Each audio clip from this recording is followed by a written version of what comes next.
Y bienvenidos a su programa de entrevistas con Respira Libre. El día de hoy, que continuamos esta serie de entrevistas de médicos venezolanos que están en el extranjero con respecto a la pandemia del COVID, tenemos al doctor Carlos Teijer, médico venezolano, ginecobstetra, graduado en New Jersey, en Estados Unidos, y actualmente tiene su consulta privada en el sur de la Florida, en la ciudad de Miramar.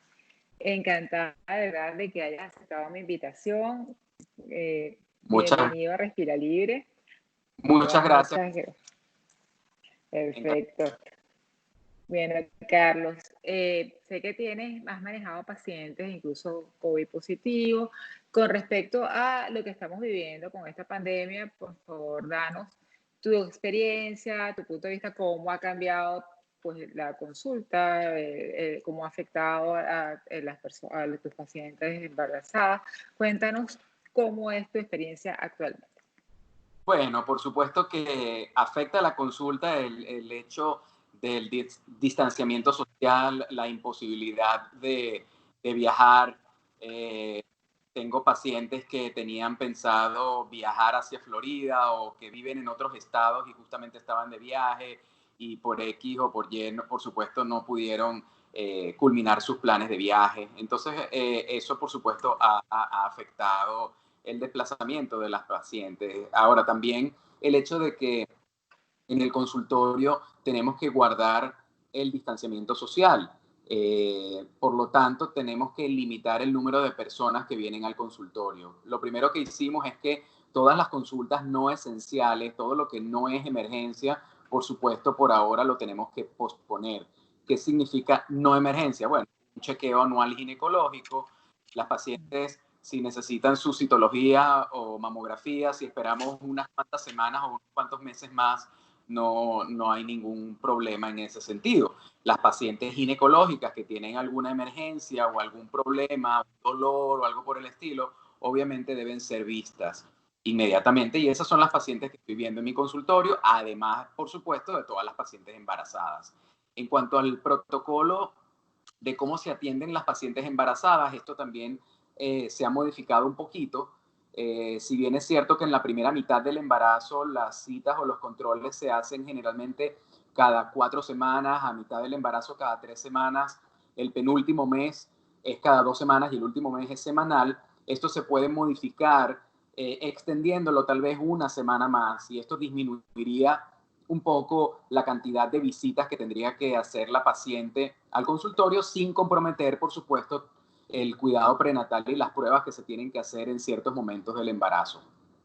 Hemos limitado también la cantidad de personas que vienen al consultorio. Muchas veces viene la mujer embarazada, por ejemplo, o si no está embarazada, una paciente ginecológica muchas veces viene con su mamá, o la mamá trae a la hija, o vienen 2 hermanas, o vienen unas amigas, y en este momento, o el esposo, en este momento solamente viene la paciente. Las pacientes embarazadas igualmente no pueden traer a sus hijos, ni a sus esposos, ni a sus familiares cercanos.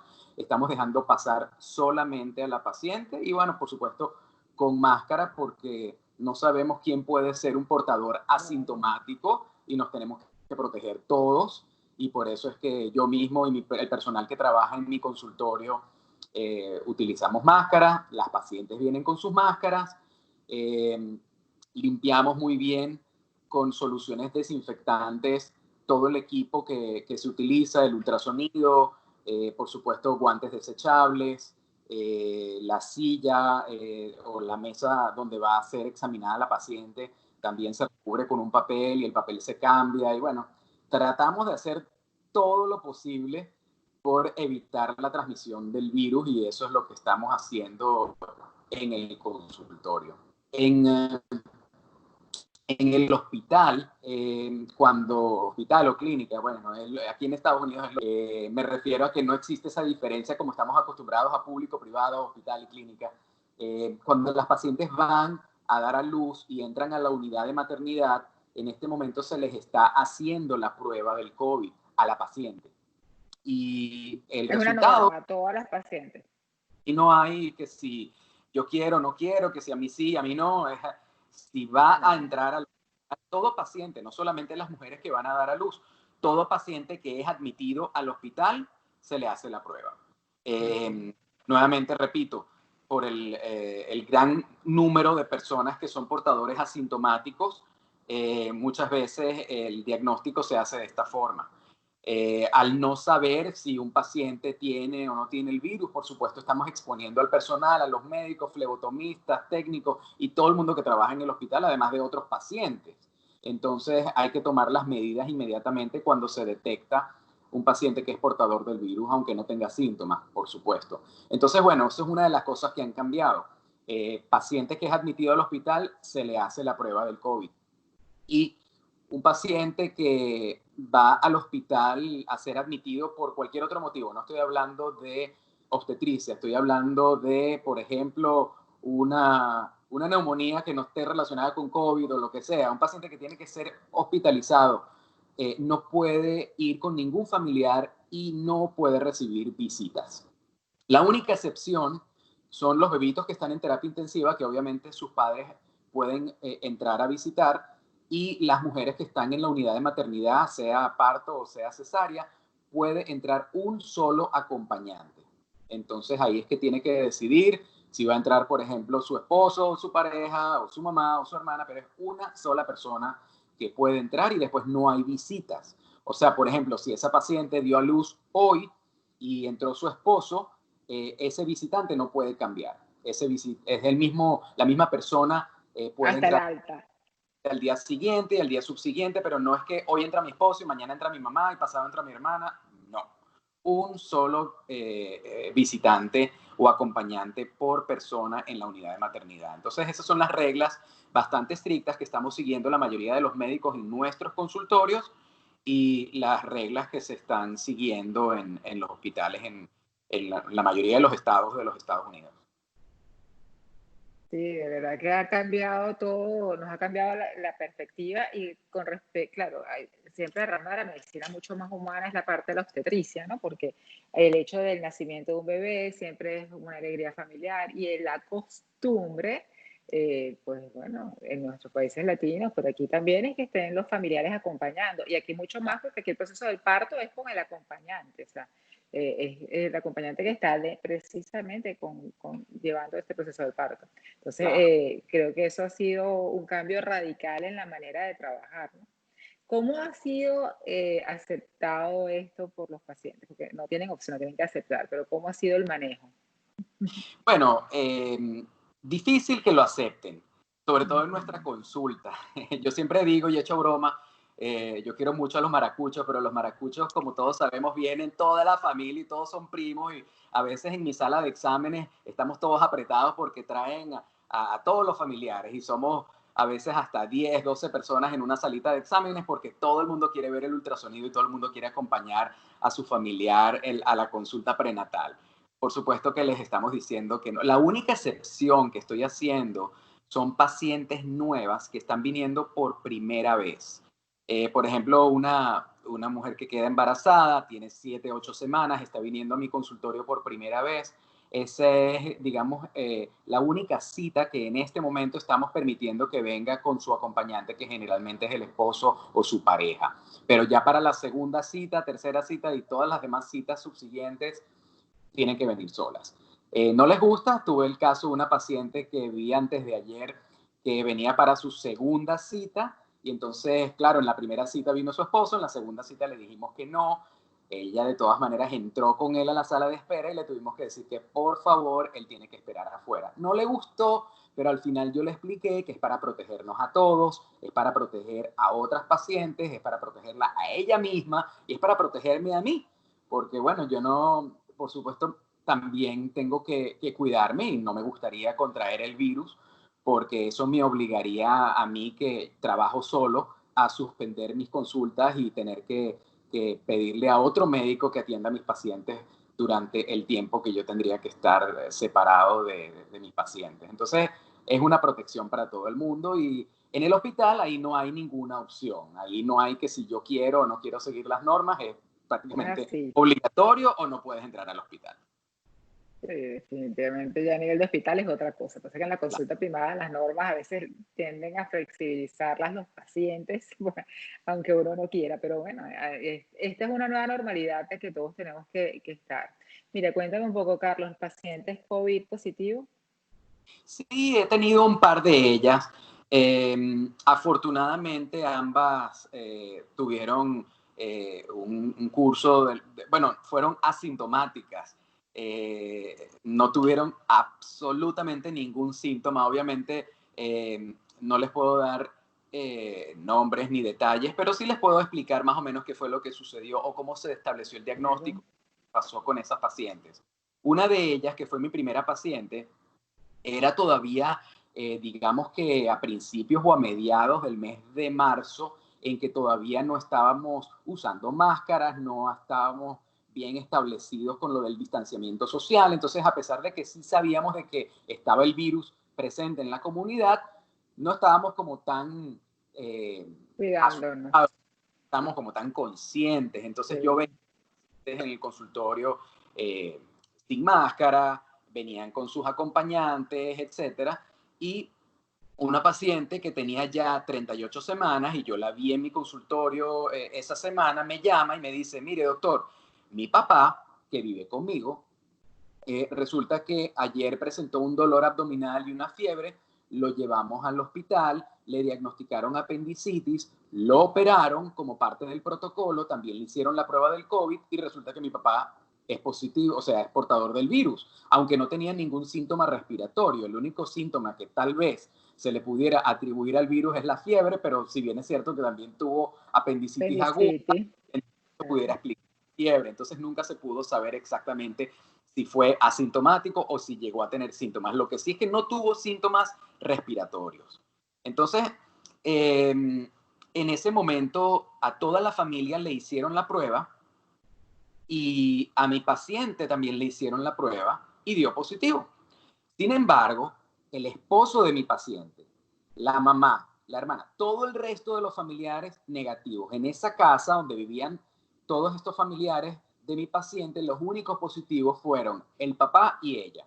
Y el resto salieron negativos. Bueno, ella tenía en ese momento 38 semanas y media. Y entonces dijimos, bueno, ¿qué hacer?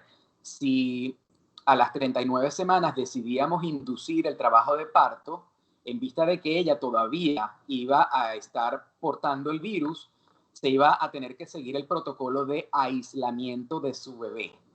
Y quisimos tratar de evitar esto. Entonces, lo que decidimos hacer, la paciente y yo, es esperar, no inducir, cruzar los dedos y esperar a ver si ella podía, eh, digamos, prolongar su embarazo al punto de que le pudiéramos hacer la prueba del COVID y que diera negativo 2 veces seguidas, que tiene que hacerse 2 pruebas seguidas consecutivas y que den negativas para considerar de que esa persona ya no tiene el virus, porque hay que recordar que las pruebas también tienen falsos negativos, Negativo, falsos negativos.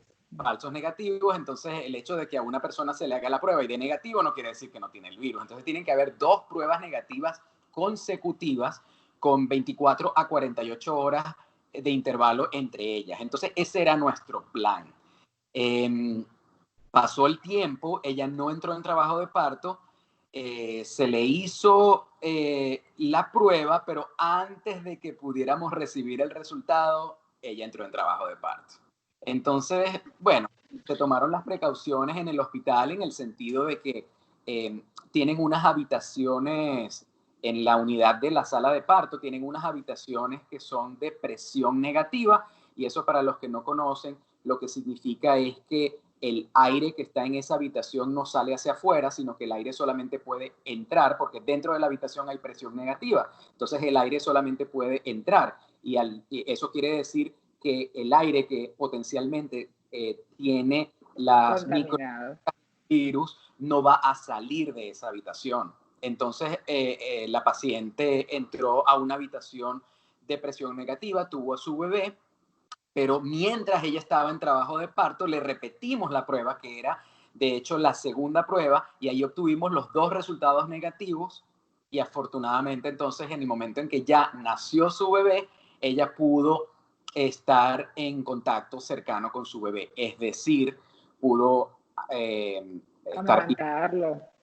estar con su bebé y todo lo demás, y no tuvo que que ser aislada. Entonces, desde ese punto de vista, digamos que no fue afectada. Estuvimos muy cerca de haber afectado a esta paciente en el momento del nacimiento de su bebé, pero afortunadamente las cosas salieron muy bien y por supuesto que esa paciente y su bebé pudieron ir a la unidad de posparto con el resto de las pacientes que son negativas y no hubo que tomar ningún otro tipo de precaución. El pediatra, simplemente por sabiendo, bueno, sabemos que no existe la transmisión Transmisión vertical vertical. y el riesgo de que en útero se pueda transmitir el virus. De todas maneras, el pediatra, como para estar 1000% seguro, por decirle, hizo la prueba a ese bebé y dio negativo. Entonces, listo, fueron dados de alta en perfectas condiciones y todos felices y contentos. Entonces, ese es el primer caso que yo tuve de pacientes embarazadas con COVID. El segundo. El segundo fue muy inesperado. Es una paciente también más o menos en la misma época en la cual todavía no estábamos siguiendo muy rigurosamente el distanciamiento, ni las máscaras, etcétera.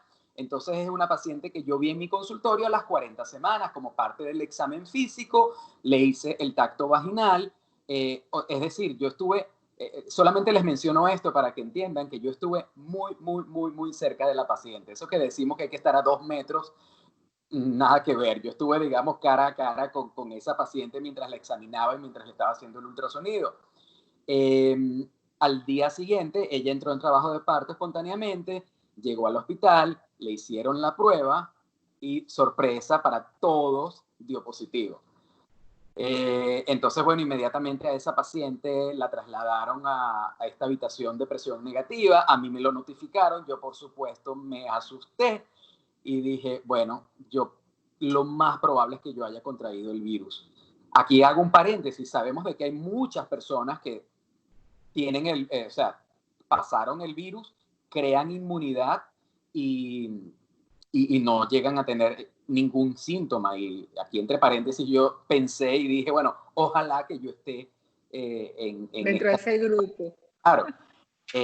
Ya, después de que termine de relatar la experiencia de esta paciente, les voy a decir el por qué yo he decidido todavía no hacerme la prueba. Bueno, ya les voy a hablar de esto, pero vamos a seguir al punto de la paciente.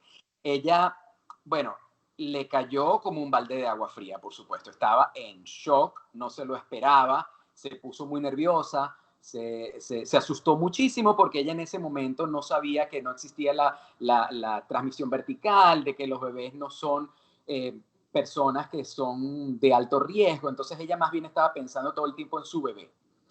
Ella estaba en el hospital con su mamá, que era su acompañante, y en realidad lo que dictaba el protocolo era que ese acompañante tenía que salir del hospital porque teníamos que sospechar que también era positiva, hasta que no se le hiciera la prueba y no se demostrara lo contrario.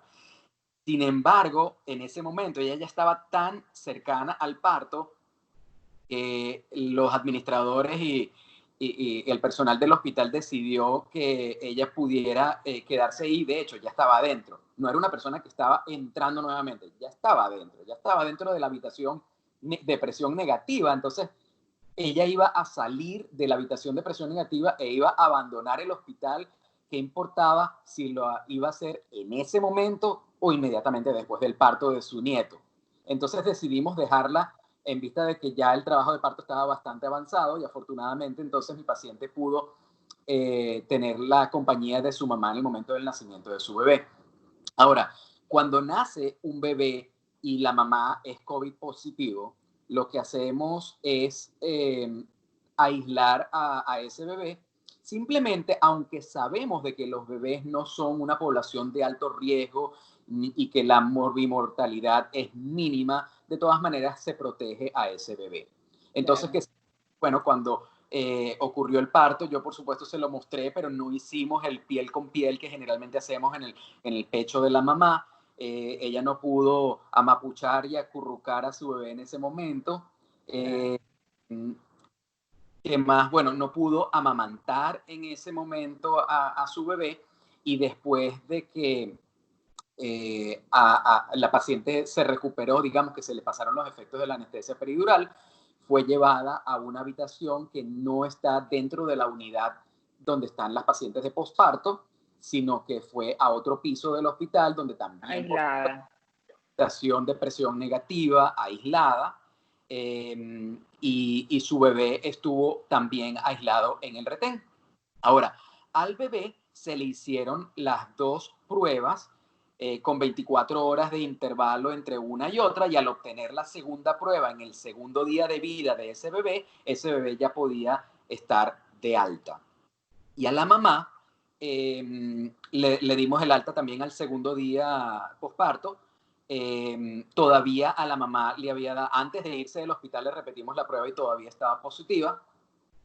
Y entonces a la mamá se le dieron todas las instrucciones y todo lo necesario para que ella pudiera estar con su bebé, pero con todas las precauciones, utilizando la mascarilla N95 y las batas desechables y los guantes y las soluciones desinfectantes, etcétera, etcétera. También se le explicó a ella lo ideal era que su mamá, que eventualmente dio negativa a la prueba de la mamá, era quien debería de alimentar y estar con su bebé, y así fue.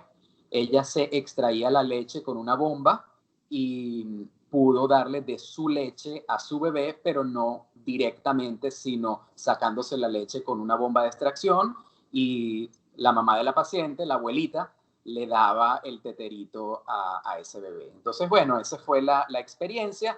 Alrededor de 10 días posparto le dieron las dos pruebas consecutivas positivas, y colorín colorado, todos felices y contentos, y pudo abrazar y amapuchar y besar a su bebito. Afortunadamente las dos asintomáticas y afortunadamente en la finalización del embarazo, aunque no se ha determinado que haya ningún tipo de alteración durante el embarazo, pues mucho mejor prevenir. Por Mucho supuesto, mejor.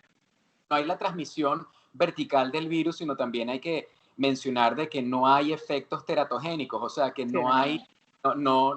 como en otros virus como la rubiola o el Zika, Ujú. que pueden producir problemas a los bebés en el útero. Afortunadamente, hasta los momentos no se ha observado ningún efecto del virus. Es así. Ajá, ¿y por qué no quieres hacerte la prueba? Yo, eh, bueno, porque antes de hacerse una prueba, uno tiene que pensar en qué voy a hacer. Es una encrucijada, ¿verdad? Entonces yo tengo que Ujú. pensar, ¿qué voy a hacer si da positivo? ¿Qué voy a hacer si da negativo? Entonces yo pienso, si da negativo, ¿qué gano yo con esa información? Si da positivo, me tengo que proteger y me tengo que aislar y tengo que usar una máscara y no puedo pasar consulta, etcétera, etcétera, etcétera. Eh, Potencialmente cualquiera de nosotros pudiera ser positivo. Entonces, ¿qué? ¿Nos vamos a hacer la prueba todos? ¿Acaso toda la población se va a hacer la prueba? Bueno, eventualmente sí, pero estoy hablando en este momento. Es el deber ser. Sí. Entonces, la recomendación según el CDC es, si tú tienes síntomas, te tienes que hacer la prueba. Si no tienes síntomas, no te tienes que hacer la prueba. Entonces, yo no estoy, digamos, poniendo en riesgo a nadie, ni a mi familia, ni a mis pacientes, porque obviamente no tengo síntomas, no tengo ninguna obligación en hacerme la prueba. Estoy haciendo todo lo posible por disminuir la posibilidad de transmitir el virus en caso de que yo sea un portador asintomático, pero hay que recordar también que cualquiera de mis pacientes que vienen todos los días al consultorio también pueden ser portadores asintomáticos.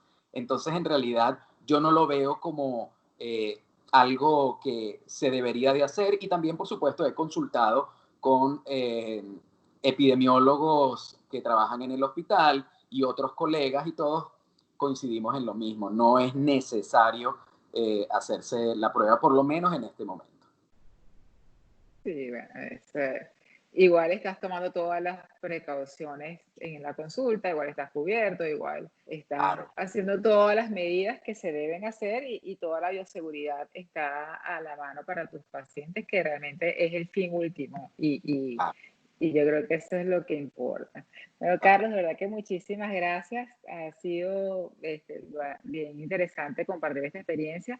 Nosotros no habíamos tenido en este set de entrevistas con Respira Libre experiencia de un obstetra, mucho menos que tuviera el manejo de pacientes COVID positivos, así que ha sido muy enriquecedor, muy amable. ¿Tus redes sociales? ¿Tu nombre? R. Scheiner. Igual, Doctor Dr. Carlos Scheiner en Instagram. perfecto. Bueno, Carlos, realmente encantada de haberte tenido. Muchísimas gracias. Y bueno, seguimos conversando en esta pandemia. Posiblemente si las cosas cambian, hagamos otra entrevista. Muchísimas gracias. Gracias a ustedes.